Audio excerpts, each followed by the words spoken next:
Bonjour, je m'appelle Axel, j'ai 20 ans actuellement, donc je suis en BTS NDRC, négociation, digitalisation, relation de la clientèle.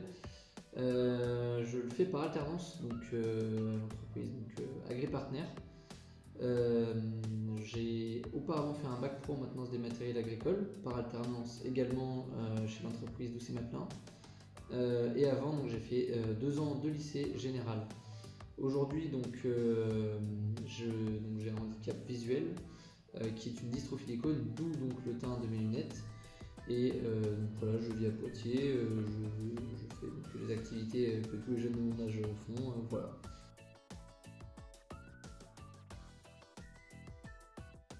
Alors j'ai fait une demande RQTH, donc suite à quelques années après une demande MDPH, parce que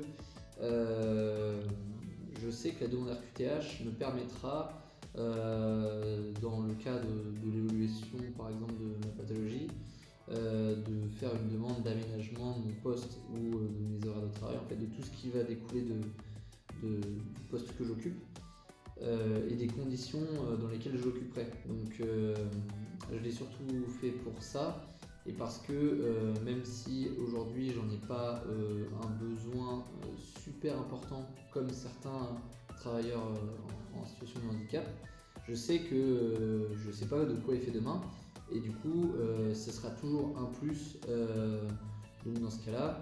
Après actuellement ça m'a quand même servi pour faire intervenir certaines instances dans le cadre du coup du travail de travailleurs handicapés.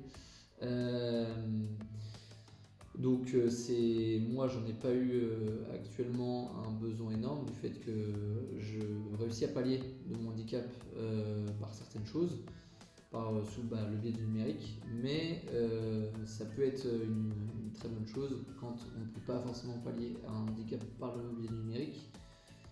Après, voilà, je tiens vraiment à insister sur le fait que la RQTH, je l'ai surtout demandé parce qu'on ne sait pas de quoi est fait demain et que c'est toujours bien de l'avoir pour pouvoir anticiper une évolution dans le mauvais sens malheureusement, parce que tout peut arriver.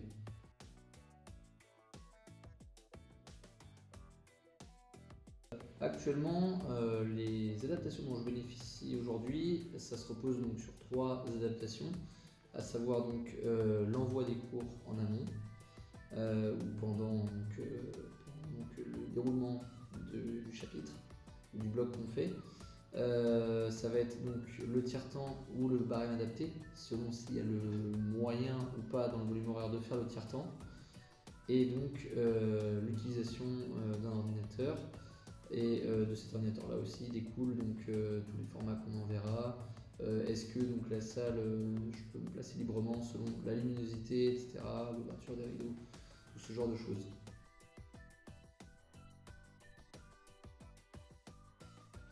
Le CF académique m'a accompagné dans ma poursuite d'études par donc essentiellement 2 facettes, mais pas des moindres, puisque c'est le soutien humain et le soutien matériel.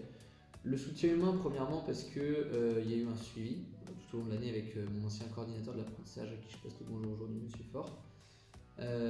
Et puis aussi donc cette volonté de m'accompagner et de me pousser à faire des études, toujours en me précisant qu'il y aurait toujours ce suivi-là en lien avec le handicap et l'alternance.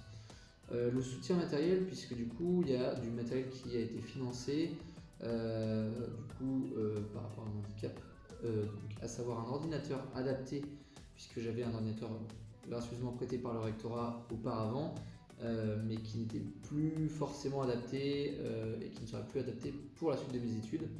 Il y a eu ce projet-là qui a été réalisé.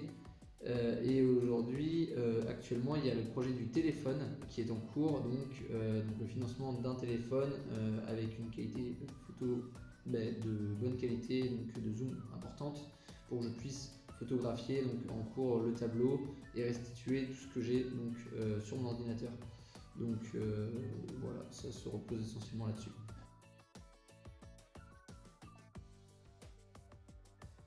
Alors mes projets d'avenir, c'est premièrement d'avoir mon BTS,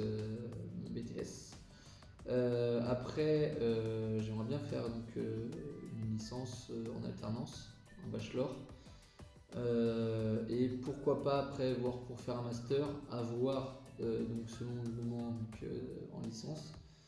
Et puis après à terme professionnellement, le projet vraiment que j'ai depuis un moment et sur lequel je réfléchis déjà depuis un moment, ce serait ouvrir ma propre entreprise et devenir mon propre patron. Et voilà.